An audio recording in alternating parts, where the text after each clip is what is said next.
Vous est-il déjà arrivé d'avoir cette intuition étrange, ce pressentiment que quelqu'un, malgré son sourire, vous cache une rancune, voire une hostilité? Les relations humaines sont complexes, et parfois, derrière une façade cordiale, se cachent des signaux subtils que notre inconscient perçoit. Carl Jung disait « Ce que nous n'arrivons pas à comprendre chez l'autre finit toujours par nous blesser ».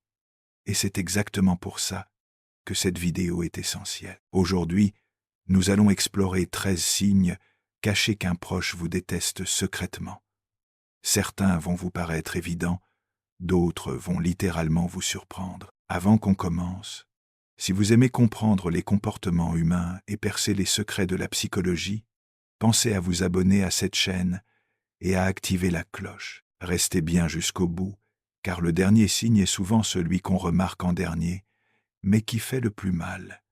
Premier signe, il minimise vos réussites. Vous venez de partager une bonne nouvelle, une promotion, un projet réussi, un objectif atteint. Au lieu de se réjouir sincèrement, cette personne réagit par une phrase subtile comme « Ah, ce n'est pas si compliqué que ça, tu as eu de la chance » ou même un silence gênant. Derrière ces petites phrases, il y a un mécanisme psychologique bien connu, la dissonance cognitive. Des chercheurs en psychologie sociale ont montré que lorsqu'une personne ressent de la jalousie ou du mépris, elle va chercher à réduire la valeur de vos succès pour se protéger intérieurement. Viktor Frankl, psychiatre et survivant des camps, expliquait que nos réactions face au succès des autres révèlent plus de choses sur notre propre état intérieur que sur la réussite de l'autre. Autrement dit, si quelqu'un diminue systématiquement vos réussites, ce n'est pas votre valeur qui est en cause, c'est le reflet de son malaise. Prenons un exemple concret. Vous décrochez une certification après des mois d'efforts.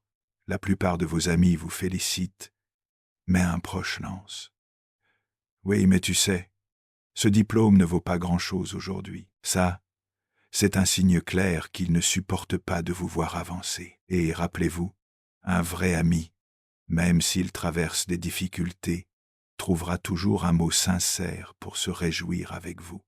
Deuxième signe, il se cache derrière l'humour pour vous rabaisser. Vous avez sûrement déjà entendu cette phrase.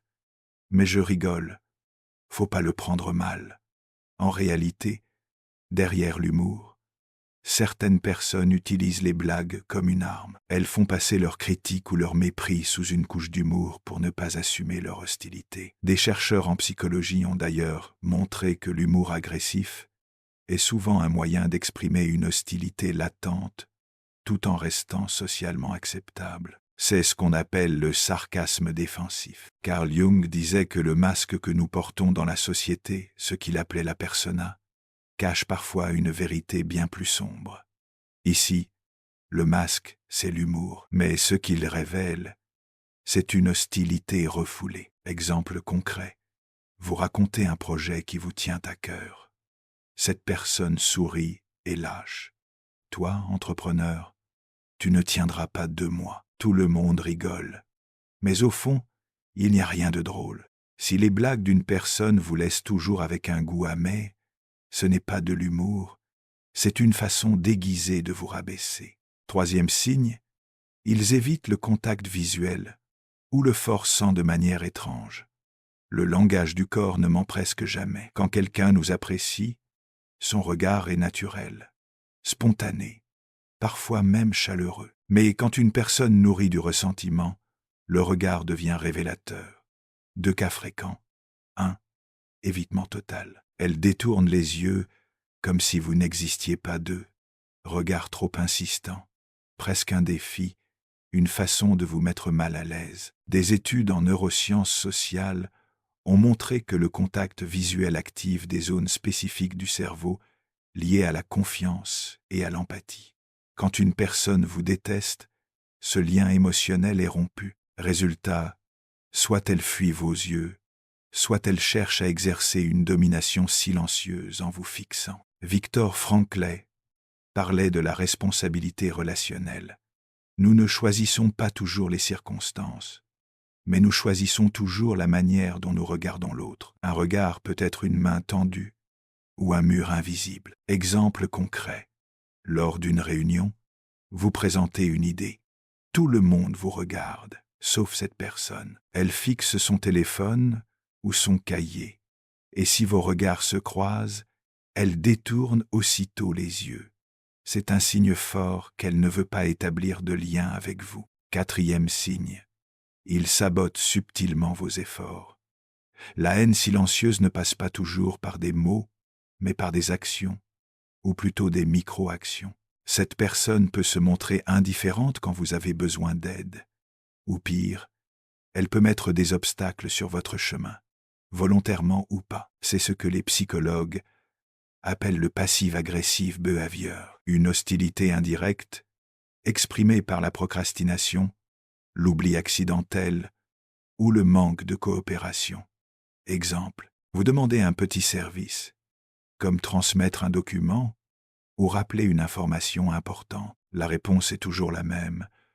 Oups, j'ai oublié. Ah, désolé, j'ai pas eu le temps. Une fois, c'est compréhensible. Mais quand ça devient une habitude, ce n'est plus un oubli, c'est une stratégie. Carl Jung disait « Vous êtes ce que vous faites, pas ce que vous dites que vous ferez ». Si quelqu'un vous oublie systématiquement, ce n'est pas de la maladresse, c'est une hostilité cachée. Et parfois, le sabotage est encore plus vicieux. Répandre une rumeur discrète, vous faire passer pour incompétent ou même saper vos relations avec d'autres. 5e signe, il vous exclut subtilement. Parfois, la haine ne se manifeste pas par des mots ou des critiques directes, mais par l'exclusion sociale. Vous êtes dans un groupe, une conversation démarre, et bizarrement, cette personne évite de vous inclure.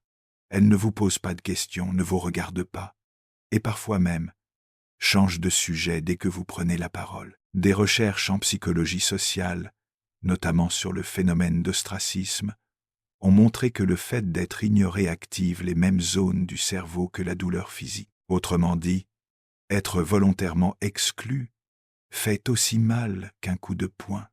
Carl Jung aurait dit que l'exclusion est une façon de nier l'existence de l'autre. Quand une personne vous déteste, elle peut chercher à vous rendre invisible. Exemple concret, un dîner entre amis. Tout le monde rigole, échange, sauf vous. Chaque fois que vous essayez de participer, cette personne détourne la conversation ou parle par-dessus vous. Ça peut sembler anodin, mais répété dans le temps, c'est une stratégie claire. Vous effacez du cercle. 6e signe, le silence qui en dit long. Il existe une arme encore plus puissante que les mots, le silence. Lorsqu'une personne vous déteste mais ne veut pas l'avouer, elle peut utiliser le silence comme moyen de punition. Ne pas répondre à vos messages, rester froid quand vous parlez, ou faire semblant de ne pas vous entendre. C'est ce qu'on appelle en psychologie le traitement du silence. Silent traitement. Des études ont montré que cette forme de communication passive-agressive est extrêmement destructrice, car elle crée une incertitude et une frustration énorme chez la victime. Viktor Frankl expliquait que le manque de communication détruit plus de relations que les conflits ouverts. Un conflit peut être résolu, mais le silence, lui, enferme dans une cage invisible. Exemple. Vous envoyez un message important à cette personne. Pas de réponse. Puis, vous la croisez, et elle vous dit « Ah, j'avais vu ton message, mais j'ai oublié de répondre. » Une fois, d'accord, mais quand c'est systématique, ce silence devient un langage. Tu ne comptes pas pour moi. 7e signe.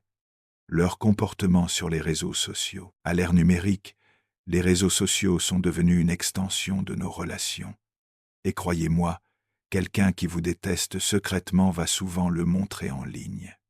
Quelques indices révélateurs. Il ne like jamais vos publications, même quand tout le monde le fait. Ils interagissent avec vos amis, mais jamais avec vous. Pire encore, ils publient des messages indirects, des subtils pics qui ressemblent étrangement à votre situation. Des chercheurs en communication digitale ont montré que les comportements d'évitement numérique sont souvent le reflet de dynamiques relationnelles réelles. En clair, si quelqu'un vous ignore systématiquement en ligne, ce n'est pas un hasard. Carl Jung nous rappelait que tout ce que nous rejetons à l'extérieur finit par nous revenir de manière inconsciente. Et sur les réseaux, ce rejet est souvent plus visible que dans la vraie vie.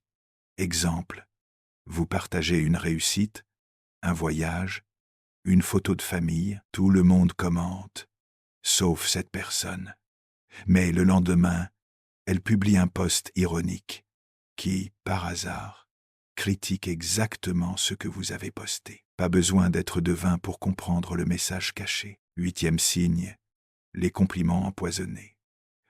Vous avez sûrement déjà reçu ce genre de phrase « Ah, tu es beau aujourd'hui, ça change. Ton projet est bien. Pour quelqu'un comme toi, tu parles bien, même si tu n'as pas fait de grandes études. » En surface, c'est un compliment. Mais dans la réalité, c'est une pique déguisée, ce qu'on appelle les compliments empoisonnés. Les psychologues les classent dans la catégorie de la communication passive-agressive. On donne, mais en même temps on retire. On flatte, mais en piquant. Carl Jung expliquait que les mots révèlent toujours l'ombre de celui qui les prononce. Quand quelqu'un vous envoie ce genre de compliments, ce n'est pas votre valeur qui est en jeu, mais son incapacité à vous reconnaître sincèrement. Exemple concret, vous recevez un prix, cette personne sourit et dit « Félicitations, mais bon, avec tous les contacts que tu as, c'était facile. » Voilà un compliment qui ne valorise rien, qui réduit votre succès et qui cache en réalité une hostilité profonde. 9e signe, il transforme tout en compétition. Un autre signe puissant, cette personne ne peut pas simplement se réjouir pour vous. Elle doit toujours se comparer, toujours ramener la conversation à elle. Vous parlez d'un voyage, elle en a fait un plus grand. Vous avez réussi un projet, le sien était plus difficile. Vous racontez une expérience, la sienne était plus extrême. Les chercheurs en psychologie appellent ça le biais de comparaison sociale. Et quand ce mécanisme devient constant, il révèle souvent une rancune ou une hostilité latente. Viktor Frankl disait que l'homme trouve un sens dans la contribution, pas dans la compétition permanente. Mais quelqu'un qui vous déteste secrètement va utiliser la comparaison pour tenter de vous diminuer. Exemple, vous parlez de votre nouveau travail. Cette personne répond « Oui, mais moi, à ton âge, j'avais déjà 2 fois plus de responsabilités. » Ça, ce n'est pas une conversation, c'est une bataille invisible. 10e signe, cette froideur glaciale dans l'attitude. Il y a parfois plus de haine dans l'absence d'émotion que dans un cri de colère. Une personne qui vous déteste secrètement peut choisir l'arme la plus froide, l'indifférence glaciale. Pas de sourire, pas de chaleur, pas de signe d'intérêt.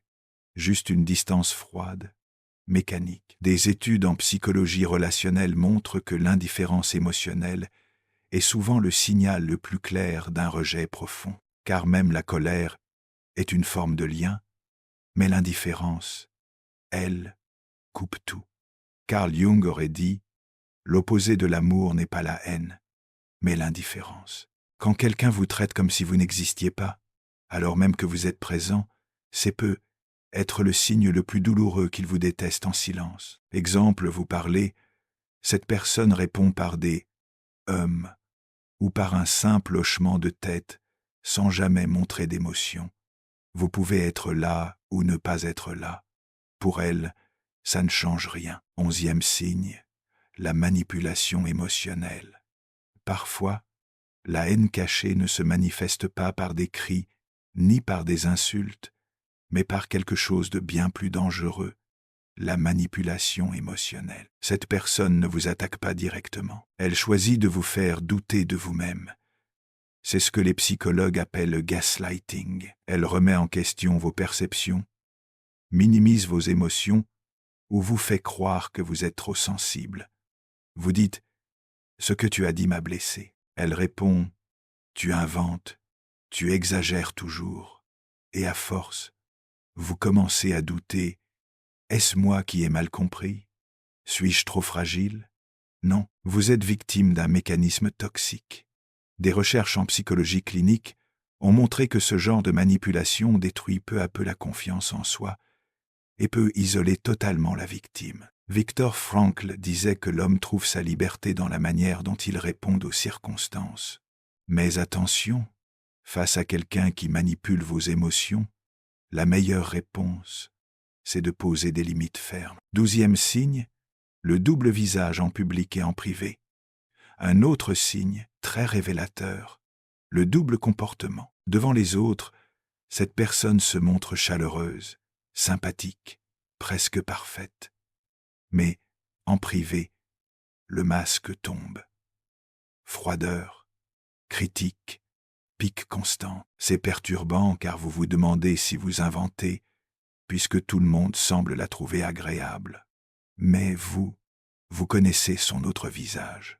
Les psychologues appellent ça le splitting, la capacité à montrer une image sociale idéale tout en exprimant l'hostilité réelle en coulisses. Carl Jung, avec son concept de l'ombre, avait parfaitement décrit ce mécanisme. Cette ombre, c'est ce que cette personne vous montre quand personne ne regarde. Exemple concret. Lors d'un repas, cette personne vous sourit, vous félicite même devant tout le monde. Mais une fois seul, son ton change. Ne crois pas que tu vaux grand-chose. Tout ça, c'est du hasard. Voilà le double visage. 13e signe, l'absence totale d'empathie. Et voici le signe ultime. Celui qui ne trompe jamais, l'absence d'empathie. Un proche qui vous déteste secrètement ne se soucie pas de vos émotions. Il peut même avoir un petit sourire quand vous traversez une difficulté. Vos joies ne l'intéressent pas, vos douleurs encore moins. Des études en neurosciences ont montré que l'empathie active des zones précises du cerveau. Mais quand une personne nourrit de la haine ou du mépris, cette activation est inhibée. Résultat, vos épreuves ne l'atteignent pas. Exemple, vous racontez un moment difficile. Au lieu d'écouter ou de vous réconforter, cette personne dit « Franchement, tu dramatises trop ». C'est la preuve qu'elle n'a aucune intention de se connecter à vous. Carl Jung rappelait que l'empathie est le ciment des relations humaines. Quand il n'y a plus aucune empathie, il ne reste rien à part le rejet. Voilà, vous connaissez maintenant les 13 signes cachés qu'un proche vous déteste secrètement. Certains sont faciles à repérer, d'autres sont plus subtils, mais tous révèlent une chose, la vérité finit toujours par transparaître, même derrière les sourires et les faux semblants. Et rappelez-vous, l'objectif de cette vidéo n'est pas de voir des ennemis partout, c'est d'apprendre à décoder les comportements, à poser des limites et surtout à protéger votre énergie. Carl Jung disait « La vie ne devient pas plus facile, mais nous devenons plus conscients. Même face à la haine cachée, vous gardez votre liberté intérieure. Et maintenant, je veux vous entendre. Avez-vous déjà repéré un de ces signes dans votre vie? Partagez votre expérience dans les commentaires, car votre témoignage peut ouvrir les yeux d'autres personnes. Si cette vidéo vous a apporté de la valeur, abonnez-vous dès maintenant, activez la cloche et partagez-la autour de vous. Parce que plus nous sommes nombreux à comprendre ces signaux, plus nous pourrons construire des relations saines et vraies. Merci d'avoir été là jusqu'au bout. Vous êtes incroyables. On se retrouve très vite pour une nouvelle exploration des secrets de la psychologie humaine.